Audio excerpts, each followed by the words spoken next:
శక్తి అనే ఇత్తనాలు ఇచ్చారు గానీ పోతొడ్లకు ఒక్క గింజ లేవు, ఆడొడ్లకు ఒక్క గింజ లేవు. ఈళ్ళు మనని మోసం చేసేటానికే ఇచ్చినట్టు ఉంది. ఏమాత్రం పంట కాలేదు. కనీసం ఎకరానికి 60,000 పెట్టుబడి పెట్టారు. అప్పు కూడా తీరనట్టుంది.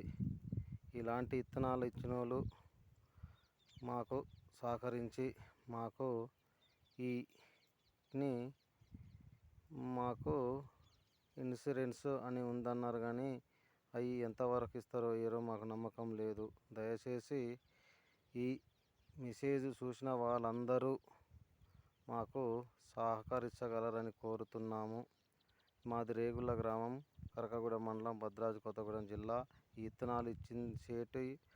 ఇత్తనాలు ఇప్పించిన సేటు చలుగు బిచ్చపతి. దయచేసి ఈ మెసేజ్ ప్రతి ఒక్కరికి షేర్ చేయమని కోరుతున్నాము. ఈ పంటకు నష్టపరిహారం కంపల్సరీ కట్టించేదాకా షేర్ చేయాలి. లేకపోతే మేము పురుగుల మందు తాగి చస్తామని చెప్పుకుంటున్నాం. దయచేసి దీన్ని ప్రతి ఒక్కరికి షేర్ చేయమని కోరుతున్నాం.